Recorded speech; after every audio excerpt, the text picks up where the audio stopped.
An armed society is a polite society. And terms of service reports are exactly the metaphorical weapon that the internet desperately needs to make it more polite. In this video, I am going to be talking about a variety of drama-centric live streamers in what's called the commentary community. I am going to be talking about the dynamics of how these people and their communities interact with one another, the consequences of such, and how that compares to what the internet was like in the past. The internet and its toxic troll communities are much different than how they were 15 years ago. I speak from personal experience. 15 years ago, I was involved in a variety of anonymous IRC chat groups. That is, Anonymous, the infamous hacking group that was DDoSing the Church of Scientology websites, taking down websites that deplatform WikiLeaks, and even participating in the Arab Spring revolutions by electronically targeting various authoritarian government websites. It's hard to explain how viral Anonymous and its related subgroups like LulzSec were. Internet communities back then were still mostly just full of nerds. The only thing regular people were on was Facebook. Even that was mostly young people. So the advent of a decentralized internet community that was achieving real results, or harm, in the world was unheard of till then. When these online hacking groups did, mattered. It was not jokes, it was not fake, it was not saying mean words, it was targeting your enemies and causing real material harm. I was in some of these groups as a stupid 21-year-old, and although I never got caught doing anything that got me in serious trouble, I was talking to people who did. I remember interacting with, ended up in prison for digital crimes. The funniest thing that I personally did is I guess I created a fake political party called the Anon Party once, and I tricked a couple media groups into writing an article about it. There might be some archives of the Guardian article that was about this from 10, 15 years ago, but I don't know. I say this not to brag, but instead to say that I can give a real perspective into these communities and how internet troll advocacy groups used to work and how they're different from kind of modern day internet communities. Us internet trolls understood that the stuff that we did mattered. It had real world consequences. We understood that we were in danger, nay, we were the danger. Websites getting hacked was real damage. Your friends and family and workplace being called or harassed was real harm. Somebody putting in fake pizza orders to your address was real damaging harm. This is why everyone back then was so terrified about being doxxed or having their real world information out there. Both us trolls knew, as did regular people, that you didn't want people on the internet to know who you were. Even the name of this hacking group itself, Anonymous, demonstrates this ethos. Definitionally, you're the same as everyone else. It's not about you. There are no leaders, and if you get doxxed, well, you log off, retire that entire identity, and maybe join again under a new anonymous identity. This led to an interesting dynamic, and that is, even though these hacking groups and IRC channels were full of dangerous people who really were out to get you, it produced a kind of politeness or cordialness among the people in these groups that were smart.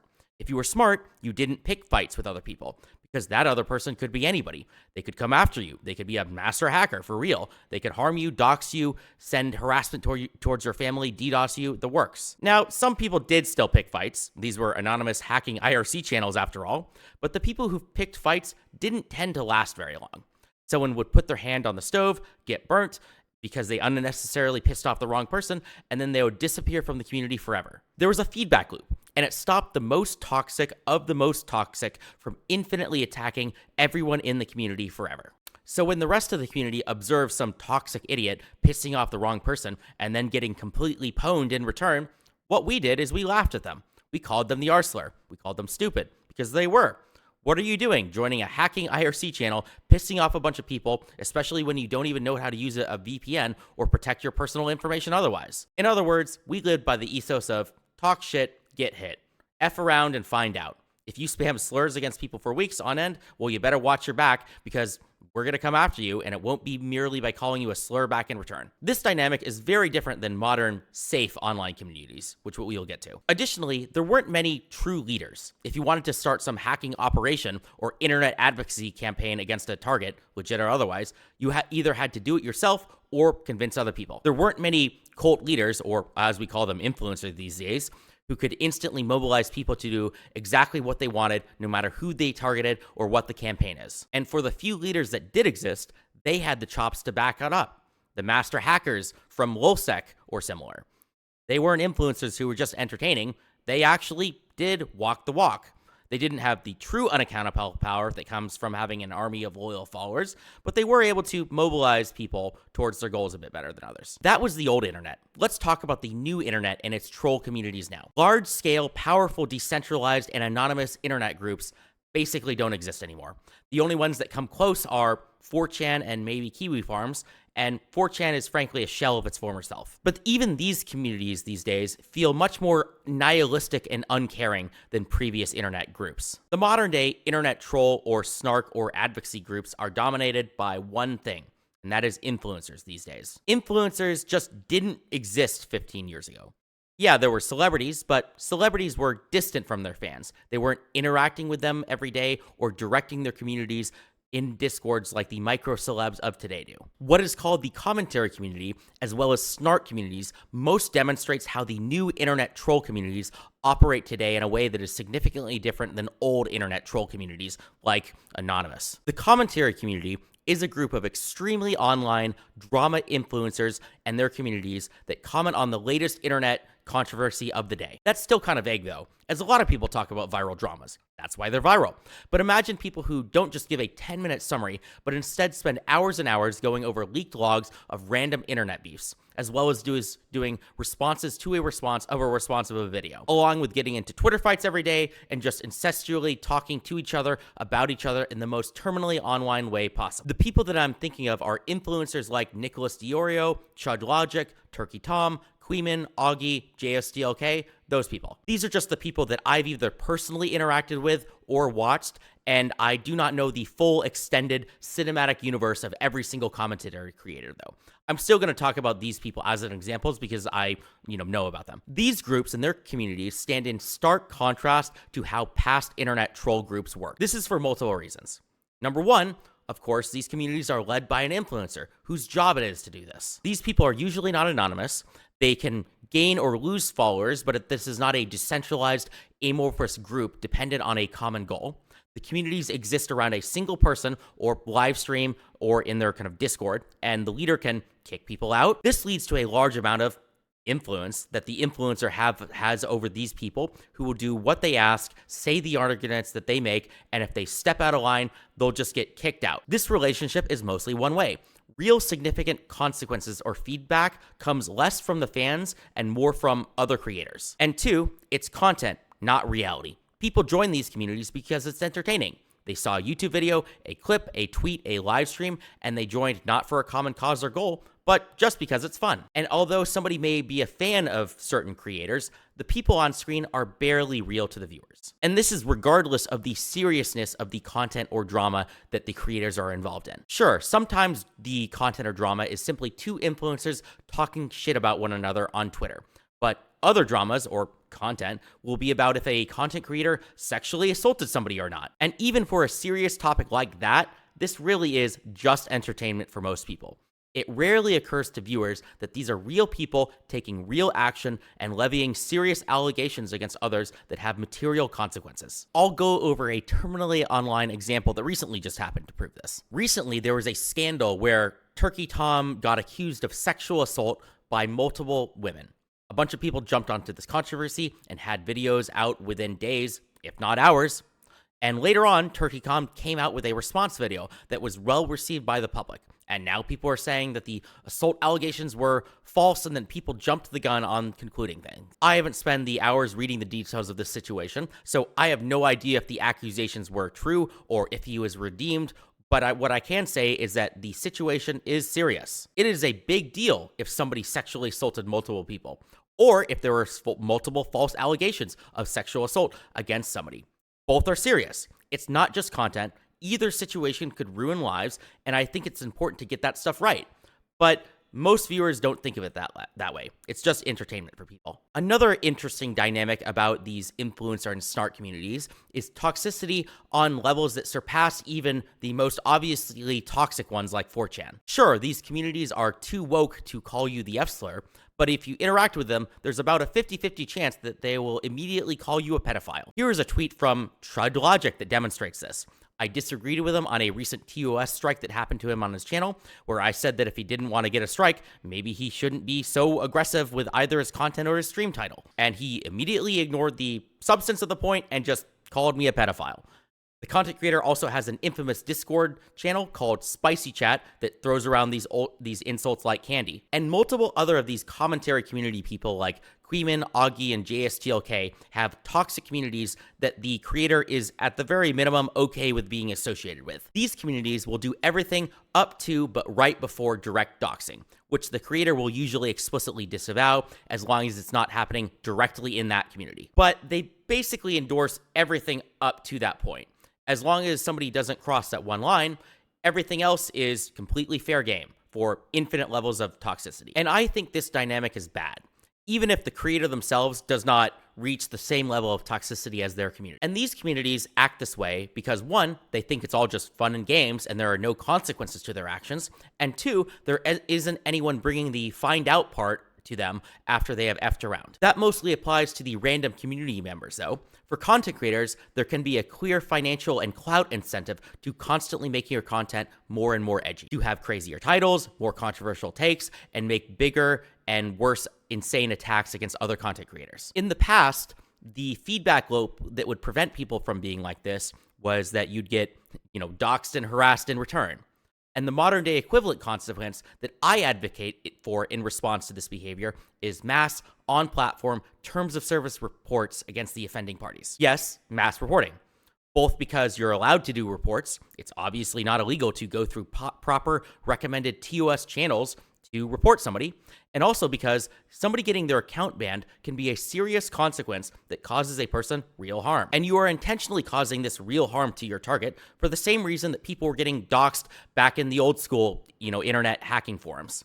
It's to create a feedback loop, a method of accountability, a consequence that stops the worst of the worst actors from destroying a community, except reports are legal and allowed, unlike the stuff that happened in hacking communities 15 years ago. Which gets to my next topic, which is a violent allergic reaction to accountability or real consequences among these communities. Outside of the obvious stuff like doxing, the worst sin that you can engage in against one of these content creators or their communities is a terms of service report on one of their internet platforms that they use. TOS reports are an irredeemable sin, regardless if the TOS report was correct or not. If you report somebody for breaking the rules and they are correctly punished for definitely breaking the rules, that's still a very bad thing to do to content creators. To steelman why a content creator would get so mad about a TOS report, I'd say it's because you're coming after their career. A platform ban does serious monetary harm to somebody. Maybe the first ban doesn't technically ruin somebody's career, but it makes them more vulnerable to other careers. And if you get enough bans, you can literally have your account permabanned. And if that happens, it's basically over for the content creator in a lot of situations. Deplatforming is a big deal. To give another example, a DMCA is also a mortal sin and taboo among content creators. And that's because everybody is breaking copyright law all the time. And anyone could ruin anybody else's career instantaneously by simply sending 3 DMCAs, which would get them permabanned with almost zero recourse on that platform, because they are legitimately breaking copyright law. So I understand why people would dislike the very large negative consequences that comes from either TOS reports or DMCA strikes. But my response to that, and the thesis of this video, is that beyond creating some social stigma against reports, there's another way to make yourself completely immune to the consequences of being reported, and that is to simply stop breaking the platform rules all the time, or stop getting so close to the line that you're in a gray area where a pseudo bad faith report might potentially get you banned anyway. Just stop living in this toxic, dangerous gray area where one wrong report might get you banned. Be smart. Move it back 10, 20%. Hesitate. You need to stop doing one of the two following things. Either stop being so toxic and associating with yourself with this toxicity and these communities so much, or 2, stop being stupid about it. You can be toxic or you can be stupid. You can't be both stupid and toxic at the same time. You should think about it. You should put in the work to defend your claims so that you can stand by them. More specifically, this entails a few things. First, you need to stop playing these games where you pretend like you aren't associated with toxic crazies that make you vulnerable and easy targets for reports. To call out some people, Allergic has spicy chat, he has an ultra toxic editor named DK or something, and he is very hyperbolic and apparently quick to throw around pedo accusations. And then people like Queeman and JSDLK have some pretty toxic fans and communities as well that they're okay with as long as they don't cross some magic line of just this doxing stuff. And even, I guess, JSTLK had another insano editor called Ryle Kittenhouse who was doing some crazy stuff. I forget what the drama is, but I feel like you could have found a different editor. And my point isn't any one of those things. I'm not demanding that you fire one of your editors, but it more demonstrates a pattern of behavior of how you got into this mess. These content creators are always pushing the line. They are not trying to be safe. They are engaging in actions that they know are both toxic and risky. They are effing around. But to give a smart example where I think somebody was doing the right thing was when I saw a clip of also JSTLK related to me. He was debating about whether he should react to some crash out live stream that I did because he was worried that I might DMCA it or something. I would not have, by the way. A bunch of people reacted to that already. So, I can't, DMCA that off the internet. And although I've had my disagreements with JSTLK, he's nowhere near the point where I'd really try to go after him or deplatform him in any way. But I bring this up as an example of somebody hesitating. And I respect that. Not because he's being nice to me. He doesn't have to be nice. He's nowhere close to being somebody that I'd ever come after. But I respect the hesitation because it shows real fear and it affects his actions. I know the bumbling Reddit mod who looks funny persona that I play throws off most people. It makes me seem not threatening. But I'm literally telling you that I was in, infamous hacking group, IRC channels. I can promise you that I am not non-threatening. And it entertains me when somebody else notices that. The point being, though, when somebody really thinks about what they're doing, worries about how other people will respond, and evaluates the consequence of that response, is a smart person, and that's a smart thing to do. Having some amount of fear is smart. It shows that DSTLK is one of the smarter content creators around who does worry about consequences, even if I still think that he does surround himself with too toxic of a community. To get back to my argument about TOS reports, though, I think that if you play it safe, if you still do your critical content, but in a way where you know that you're clearly not breaking the rules, where you know you're backing up everything that you're saying and you're kind of doing it in the right way, well, then you don't have to worry about reports or bans. It won't matter if somebody reported you in bad faith if you aren't being completely stupid with your content and who you associate with, and you genuinely try to follow the rules in good faith and don't play in the gray area all the time. And even better, if everybody is actually trying to follow the rules of a platform in good faith, I think that has an overarchingly good, systemically positive effect on those platforms. Which transitions into my next point, which is about inexcusable ways of using this strategy in a way that has negative systemic effect. I think that DMCA is one of those systemically negative tools. Making reports for TOS violations encourages people to be less toxic, whereas DMCA creators, on the other hand, simply discourages people from reacting to other people's content. Because basically nobody in the entire creator space follows copyright law by making transformative content. So this taboo against DMCAing produces a virtuous system that allows everybody to win by reacting to other people's content safely. But more than just talking about these systemic effects and whether it's right or wrong for certain actions, I find that people in these communities often have a disgusting sense of entitlement that makes their actions even worse. A funny example of entitlement that wasn't directly related to TOS was when a streamer named Queeman got into a fight with another YouTuber named Nicholas Diorio. These content creators apparently used to be friends-ish until Queeman did some sort of toxic attacks against Diorio.